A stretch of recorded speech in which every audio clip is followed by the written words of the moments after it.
صدری اما بعد فاعوذ باللہ من الشیطان الرجیم بسم اللہ الرحمن الرحیم الصلاۃ والسلام علیک یا رسول اللہ والصلاۃ والسلام علیک یا رسول اللہ وعلی آلک واصحابک یا حبیب اللہ وعلی آلک وصحبہ الصلاۃ والسلام علیک یا نبی اللہ والصلاۃ والسلام علیک یا نبی اللہ وعلی آلک واصحابک یا نور اللہ وعلی آلک وصحبہ نویت سنت الاعتکاف نویت سنت اللہ فرمان مصطفیٰ صلی اللہ تعالیٰ علیہ وسلم مجھ پر کثرت سے درود پاک پڑھو، بے شک تمہارا مجھ پر درود پاک پڑھنا تمہارے گناہوں کے لیے بخشش کا ذریعہ ہے۔ صلو علی الحبیب صلی اللہ علیہ وسلم۔ آج 24 جمادی الاخری ہے، 2 دن پہلے صدیق اکبر رضی اللہ عنہ کا عرس مبارک گزرا ہے، 22 جمادی الاخری۔ اس کے حوالے سے انشاءاللہ کچھ خصوصیات آپ کی، جس میں خاص کر آپ کی خلافت کا جو مرتبہ ہے اس کو انشاءاللہ ہم سنیں گے، اور آپ کی سیرت طیبہ پر خلاصہ کہ آپ کا نام اسلام لانے سے پہلے عبد القعبہ تھا، اور سرکار علیہ السلام نے اسلام لانے کے بعد آپ کا نام عبداللہ رکھا، اور ابو بکر آپ کی کنیت ہے، اور اسی طرح عتیق جو ہے یہ آپ کا لقب ہے، اور ابو بکر اس کا معنی ہوتا ہے اولویت والا۔ اس کے 2 معنی ہیں، ایک ہے اولویت والا، ایک ہے جو اونٹوں کی سب سے زیادہ مہارت رکھنے والا ہو۔ تو عرب میں آپ سے زیادہ اونٹوں کی مہارت رکھنے والا کوئی نہیں تھا، اس لیے آپ کو ابو بکر کہا جاتا ہے۔ یا اسلام لانے میں اور ہر نیکی کے کام میں سب سے بڑھ چڑھ کر سب سے پہلے آپ ہوتے ہیں، اس لیے آپ کو ابو بکر کہا جاتا ہے۔ اور عتیق کا مطلب ہے آزاد۔ سرکار علیہ السلام نے شاہ فرمایا، اے ابو بکر تو جو ہے جہنم کی آگ سے آزاد ہے۔ اور آپ کی شان یہ ہے کہ ایک مرتبہ سرکار دو عالم صلی اللہ تعالیٰ علیہ وسلم نے صحابہ کرام کو شاہ فرمایا کہ جنت کے 8 دروازے ہیں، مختلف اعمال والوں کو مختلف دروازوں سے پکارا جائے گا۔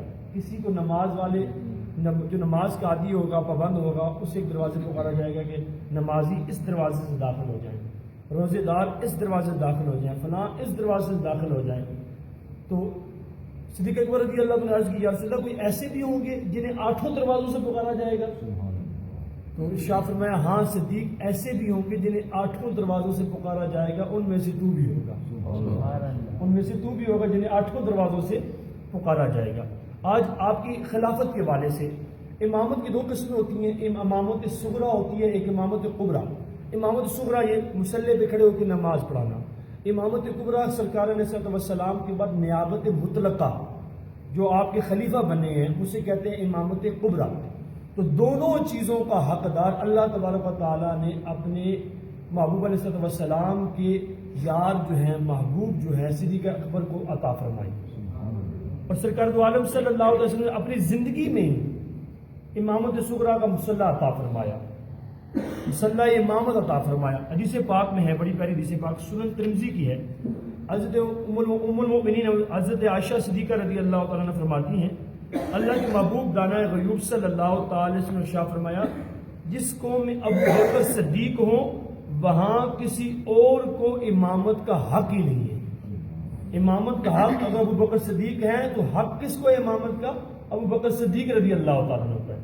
اور اسی طرح ایک اور بخاری شریف کی روایت ہے، حضرت سعد بن سعد رضی اللہ عنہ بیان فرماتے ہیں، رسول اللہ صلی اللہ علیہ وسلم قبیلہ بنو عمر بن عوف کے مابین صلح کروانے کے لیے تشریف لے گئے۔ جب نماز کا وقت قریب آ گیا، حضرت سیدنا بلال رضی اللہ تعالیٰ نے اذان دی۔ اب آپ اذان دے چکے، صدیق اکبر رضی اللہ عنہ کو مصلی پہ کھڑا کر دیا گیا۔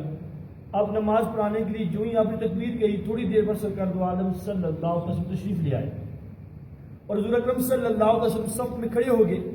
صحابہ نے دیکھا حضور تشریف لے آئے ہیں اور نماز قائم ہو چکی ہے، اپنے ہاتھ پہ ہاتھ رکھ کے تصفیق کی، اسے کہتے ہیں ہاتھ پہ ہاتھ مارنا، تصفیق کرنا، تاکہ امام کو بتایا جائے کہ یہ مسئلہ ہے۔ اب صحابہ نے یہ تصفیق کی تو مسجد نبوی شریف کے اندر یہ آواز بلند ہوئی، تو اگلی صف والوں کو پتہ چلا حضور تشریف لے آئے ہیں، انہوں نے صف کو کشادہ کیا، حضور آگے بڑھ گئے، پھر تصفیق جاری رہی یہاں تک کہ حضور پہلی صف تک پہنچ گئے۔ پھر اس کے بعد زور سے تصدیق کی، کیونکہ ابو بکر صدیق رضی اللہ عنہ جب نماز پڑھتے تو دنیا مافیا سے بالکل الگ ہو جاتے تھے، کیونکہ یہ رب سے ملاقات کا وقت ہوتا ہے، اور صحابہ کی نماز کی تو کیا کہنے۔ پھر صحابہ نے بڑے زور سے تصدیق کی تاکہ پتہ چل جائے حضور تشریف لے آئے۔ یہ تصدیق کی ابو بکر صدیق رضی اللہ عنہ توجہ کی کہ حضور تشریف لے آئے ہیں، آپ پیچھے ہٹے تاکہ حضور آگے نماز پڑھائیں۔ حضور نے ارشاد فرمایا ابو بکر اپنی جگہ قائم رہو اور نماز کو مکمل کرواؤ۔ اب صدیق اکبر رضی اللہ عنہ لیکن ان کے دل نے گوارا نہ کیا، پیچھے ہٹ گئے، اور صدیق اکبر رضی اللہ عنہ پیچھے جب ہٹے سرکار علیہ السلام آگے تشریف لائے اور نماز کو مکمل فرمایا۔ جب نماز مکمل ہوگی تو ارشاد فرمایا اے صدیق کیا معاملہ تھا، جب میں تمہیں خود حکم دے رہا تھا کہ نماز مکمل کرواؤ تم پیچھے کیوں آگے؟ تو جو آپ نے الفاظ استعمال فرمائے بخاری کی روایتیں ہیں، صدیق اکبر رضی اللہ عنہ شاف عرض کی یا رسول اللہ صلی اللہ علیہ وسلم ما کان لابن ابی قحافہ ان یصلی بین یدی رسول اللہ صلی اللہ علیہ وسلم، قحافہ کے بیٹے کی یہ مجال نہیں کہ وہ آگے کھڑے ہو کے نماز پڑھائے اور امام الانبیاء پیچھے کھڑے ہو کے نماز پڑھے۔ قحافہ کے بیٹے کی یہ مجال ہی نہیں ہے کہ وہ آگے امام بنے اور امام الانبیاء پیچھے کھڑے ہو کے نماز پڑھے۔ یہ میری شان کیسے ہو سکتی ہے، میرے لائق ہی نہیں ہے یہ چیز۔ اور اس پر سرکار علیہ السلام نے تسلیم فرمائی۔ اب حضور ایک مسئلہ بیان فرمایا صحابہ آپ نے امام کو متوجہ کرنے کے لیے تصویح کی، ہاتھ پہ ہاتھ مارا ہے، یہ مردوں کے لیے نہیں ہے۔ جب امام پر غلطی بھی مسئلہ آ جائے، غلطی آ جائے، یا آپ نماز پڑھ رہے ہیں کوئی آگے سے گزر رہا ہو، آپ اسے بتانا چاہتے ہیں کہ میں نماز پڑھ رہا ہوں، تو مردوں کے لیے تسبیح کہنا، اونچی آواز سے کہ الحمدللہ، اللہ اکبر، سبحان اللہ، یہ الفاظ کہے، اور عورتیں جو ہے وہ تسبیح کرتی ہیں، مردوں کے لیے تسبیح کا حکم نہیں ہے۔ اب اس حدیث پاک سے کچھ شرعی مسائل بھی معلوم ہوئے کہ پتہ چلا آج لوگوں نے اپنی کتابوں میں بعض لوگوں نے لکھا تھا کہ سرکار دو عالم صلی اللہ علیہ وسلم کا خیال نماز میں آ جائے تو نماز ٹوٹ جاتی ہے، شرک ہو جاتا ہے، اللہ کی نماز ہے، حضور کا خیال آ گیا ہے، اس سے نماز ٹوٹ جاتی ہے۔ اب ذرا یہ بخاری کی روایت ہے، کوئی عام قحائط بھی نہیں ہے، کوئی کہانی بھی نہیں ہے، بخاری کی حدیث سے بات ہے کہ جب حضور تشریف لائے جو صحابہ نے تصدیق کیوں کی تھی، ان کے دل میں خیال کس بات کا آ رہا تھا؟ حضور کا خیال آیا تھا کہ حضور تشریف لے آئے ہیں، پورے صحابہ تصدیق کرتے جا رہے ہیں، تو پتہ چلا مسجد نبوی شریف کے اندر جتنے صحابہ ہیں سب کے دل میں حضور کا خیال آیا۔ اور صدیق اکبر رضی اللہ عنہ جب پیچھے ہٹنے لگے تو کس کے خیال سے ہٹے؟ پیچھے کون آیا تھا؟ وہ دیکھیں ذرا خیال کس کا آ رہا ہے؟ تاجدار کائنات صلی اللہ علیہ وسلم کا خیال آ رہا ہے۔ جب آپ پیچھے ہٹتے ہیں، حضور فرماتے ہیں آگے کھڑے ہو کے نماز پڑھاؤ، پھر آپ پیچھے ہو جاتے ہیں، حضور آگے بڑھ کے نماز مکمل کرواتے ہیں۔ تو اسی دوران صدیق اکبر امام ہیں، ان کے دل میں بھی خیال حضور کا آ رہا ہے، تو پتہ چلا صحابہ کا انداز اور طریقہ یہ ہے، حضور کا خیال نماز میں آ جائے نماز ٹوٹتی نہیں ہے بلکہ نماز وہی کامل ہوتی ہے۔ یہ صحابہ کا طریقہ ہے، صحیح بخاری کی روایت ہے۔ تو پتہ چلا یہ جو بات کرنا کہ حضور کا خیال آیا تو نماز ٹوٹ جاتی ہے، پھر اگر یہ نماز ٹوٹتی تو حضور اکرم صلی اللہ علیہ وسلم شرک کو ختم کرنے کے لیے تشریف لائے ہیں۔ آپ فرماتے ہیں صدیق نماز اللہ کی تھی، تیرے دل میں میرا خیال آ گیا تھا، تو کلمہ پڑھنا، تو دوبارہ ایمان لیا۔ سارے صحابہ کلمہ پڑھے کیونکہ مشرک ہو گئے ہیں۔ حضور نے ایسا نہیں فرمایا بلکہ اس ادا پر، اس انداز پر، اس محبت پر، اس ادب پر صحابہ کے حضور نے تحسین فرمائی ہے۔ پتہ چلا جب مقتدی جو امتی ہے حضور کا، جب تشہد میں بیٹھتا ہے حضور پر درود پڑھتا ہے تو بطور حقائق نہیں پڑھتا، جب درود پڑھتا ہے امتی ہوتا ہی وہ ہے جب درود پڑھے تو حضور کا خیال بھی آ جائے۔ اس لیے تو درود پڑھنے سے نماز کامل ہوتی ہے، نماز مکمل ہوتی ہے، اور درود پڑھنے سے حضور کا خیال بھی آتا ہے۔ تو یہ خیال آنا کوئی نماز کو باطل نہیں کرتا۔ اسی طرح ایک اور روایت ہے بڑی پیاری، اور یہ کتاب جو ہے اتحاف الخیرہ، اس کے اندر کتاب المناقب ہے، وہاں روایت موجود ہے۔ ام المومنین عائشہ صدیقہ رضی اللہ تعالیٰ عنہ مروی ہیں کہ سرکار دو عالم صلی اللہ تعالی وسلم انصار کے ایک قبیلہ میں صلح کے لیے تشریف لے گئے۔ نماز کا وقت آیا، حضرت سیدنا بلال رضی اللہ عنہ حضرت سیدنا ابو بکر صدیق سے عرض کی حضور نماز کا وقت آ گیا ہے، آپ نماز پڑھائیے۔ جب آپ نماز کے مصلی پہ کھڑے ہوئے، نماز مکمل کروا دی۔ اب سرکار علیہ السلام تشریف لے آئے اور فرمایا نماز ہو چکی۔ عرض کی کہ حضور نماز ہو چکی۔ پوچھا کس نے نماز پڑھائی؟ حضرت بلال رضی اللہ عنہ نے عرض کی یا رسول اللہ صدیق اکبر رضی اللہ عنہ نماز پڑھائی ہے۔ انہیں مسلح پہ کھڑا کیا گیا. حضور نے جو ارشاد فرمایا احسنتم لا ينبغي لقوم فيهم ابو بکر ان یؤمہم احد غیرہ. تم نے بہت اچھا کیا ہے کیونکہ جس قوم میں ابو بکر ہو ان میں ابو بکر کے سوا کسی اور کو امام بنانا جائز ہی نہیں. جس قوم میں ابو بکر ہو تو کسی اور کو امام بنانا جائز ہی نہیں ہے. تو پتہ چلا حضور نے اپنی ظاہری حیات میں امامت کا مسئلہ دے کے بتا دیا.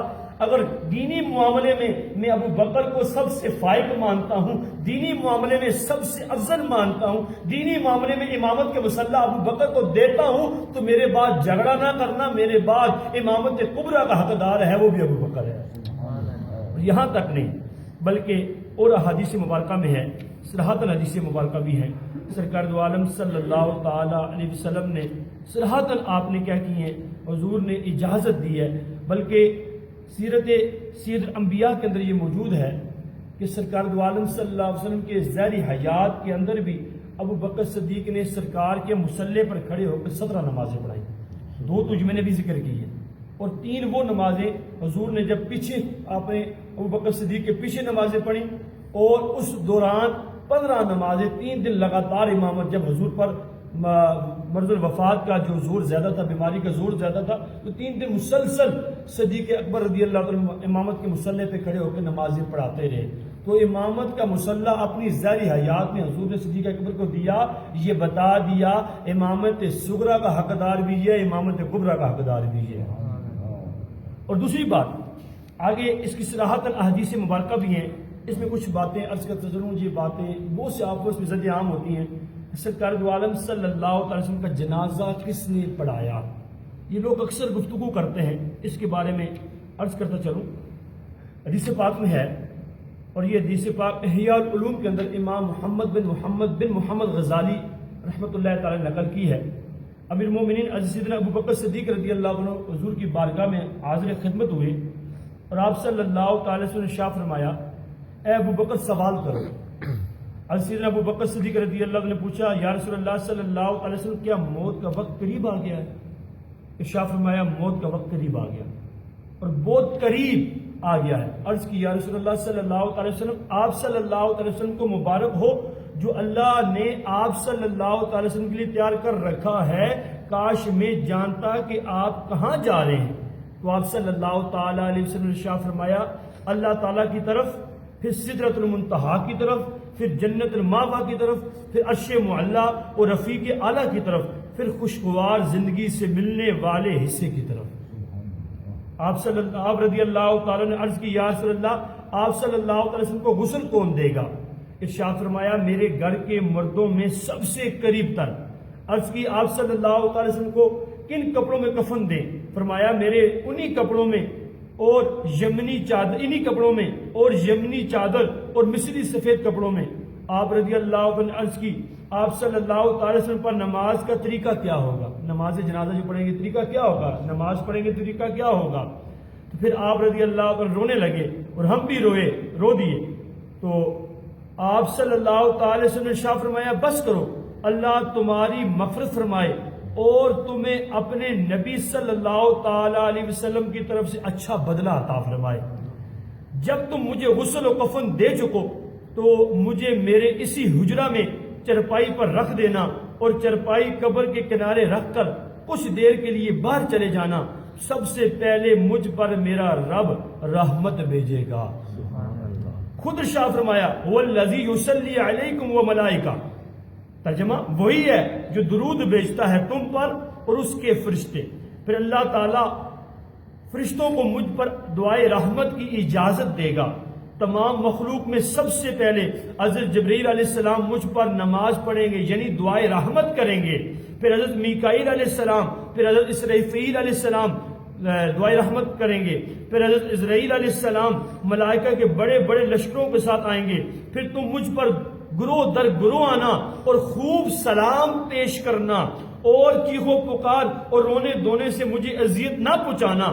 تم میں جو امام ہو وہ ابتدا کرے پھر میرے اہل بیت کے قرابت دار، پھر خواتین کا گروہ اور پھر بچوں کا گروہ۔ حضرت سیدنا ابو بکر صدیق رضی اللہ عنہ عرض کی آپ صلی اللہ تعالی وسلم کو قبر اقدس میں کون اتارے گا؟ ارشاد فرمایا میرے اہل بیت کے قریبی لوگ اور اس کے ساتھ بے شمار ملائکہ ہوں گے، ان کے ساتھ بے شمار ملائکہ ہوں گے، تم ان کو نہ دیکھ سکو گے مگر وہ تمہیں دیکھ رہے ہوں گے، اٹھو اور میری طرف سے بعد والوں کو سلام پہنچا دو۔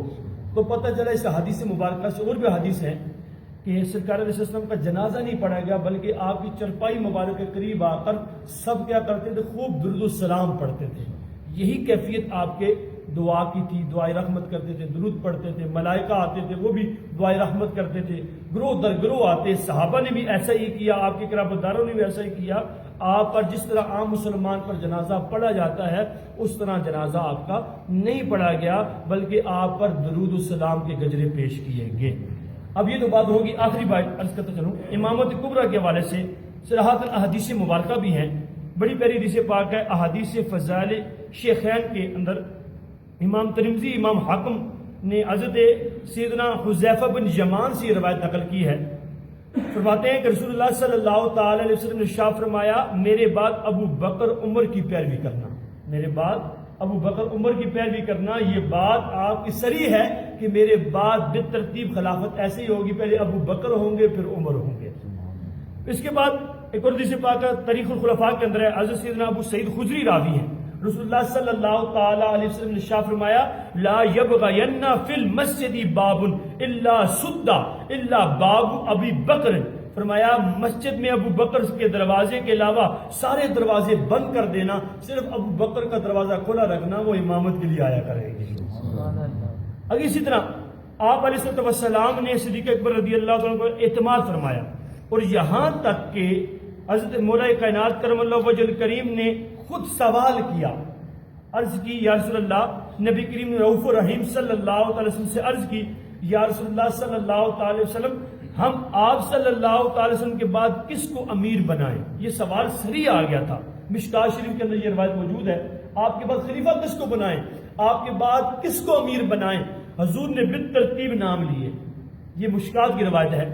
حضور نے ارشاد فرمایا، آپ علیہ السلام نے ارشاد فرمایا اگر تم ابو بکر کو امیر بناؤ تو ان کو دنیا میں امین اور زاہد پاؤ گے اور آخرت میں رغبت کرنے والا، اور اگر تم عمر کو امیر بناؤ تو اس کو قوی اور امین پاؤ گے اور اللہ تعالیٰ کے معاملہ میں کسی ملامت کرنے والے کی ملامت کا اندیشہ نہیں کریں گے۔ اگر تم عثمان کو امیر بناؤ تو ان کی دلیل حجت کے ساتھ قائم پاؤ گے، اگر تم علی کو امور کا والی بناؤ تو ان کو ہادی بھی پاؤ گے، مادی بھی پاؤ گے۔ تو حضور نے بالترتیب نام لے کے بتا دیا میرے بعد کوئی جھگڑا نہیں کرے گا، کوئی نام نہیں لے گا۔ یہی الفاظ ہیں، پہلے ابو بکر خلیفہ بنیں گے، پھر عمر خلیفہ بنیں گے، پھر عثمان خلیفہ بنیں گے، پھر مولا کائنات خلیفہ بنیں گے۔ تو حضور نے صراحتاً، حضور نے اشارتاً، کنایاتاً ساری چیزیں واضح طور پہ بتا دی اور اپنے امامت مسلح پر صدیق اکبر کو کھڑا کر کے بتا دیا میرے بعد کوئی بندہ اگر یہ دعویٰ کرے نہیں فلاں کا حق تھا تو فلاں کا حق تھا، وہ جھوٹا ہے، پرلے درجے کا جھوٹا ہے۔ مولا کائنات کرم اللہ وجہ الکریم فرماتے ہیں جب آپ نے حضرت ابوبکر صدیق کے خلافت کے لیے ہاتھ رکھا، بیعت کی، فرمایا اے لوگو میں بلا فصل انہیں خلیفہ مانتا ہوں۔ کیوں مانتا ہوں؟ دینی معاملے میں حضور نے اپنا مسلح انہیں عطا کر دیا، دنیاوی معاملے میں بدرجہ اولا حقدار یہی ہے۔ جب دینی معاملے میں امام حضور نے خود انہیں بنایا تو دنیاوی معاملے میں بھی حقدار یہی ہیں۔ آج کوئی لوگ نعرے لگاتے نہیں جی وہ ولایت میں تو امام جو ہیں علی ہیں تو خلافت میں صدیق اکبر ہے، یاد رکھیے گا یہ کیٹیگری کسی نے آج تک نہیں کی، یہ بد مذہب کرتے ہیں، کسی قسم کی کیٹیگری نہیں ہے۔ ولایت میں بھی افضل صدیق اکبر ہیں، خلافت میں بھی افضل صدیق اکبر ہیں، سارے مرتبے اللہ نے صدیق اکبر کو دیے ہیں۔ افضل البشر بعد الانبیاء بالتحقیق ابو بکر صدیق رضی اللہ تعالیٰ عنہ، افضل البشر انبیاء کے بعد سب سے بڑی ہستی کوئی ذات ہے وہ صدیق اکبر کی ہے، پھر عمر بن خطاب کی ہے، پھر عثمان غنی کی ہے، پھر مولا کائنات کرم اللہ وجل کریم کی ہے۔ اس لیے یہ جو نعرہ لگانا دم دم مسکل اندر علی دا پہلا نمبر، یہ اہل سنت کا نعرہ نہیں ہے۔ دم دم مسکل اندر ابو بکر کا پہلا نمبر، عمر کا دوسرا نمبر، عثمان کا تیسرا نمبر، اور مولا کائنات کرم اللہ وجل کریم کا چوتھا نمبر۔ یہی عقیدہ اہل سنت ہے۔ اللہ تعالیٰ کی بارگاہ میں دعا ہے اللہ تبارک و تعالیٰ ہمیں صحابہ سے محبت کرنے کی توفیق عطا فرمائے، اسی عقیدے پر قائم رہتے ہوئے ایمان و سلامتی والی ہمیں موت عطا فرمائے، آمین بجاہ النبی الامین صلی اللہ تعالیٰ علیہ وسلم۔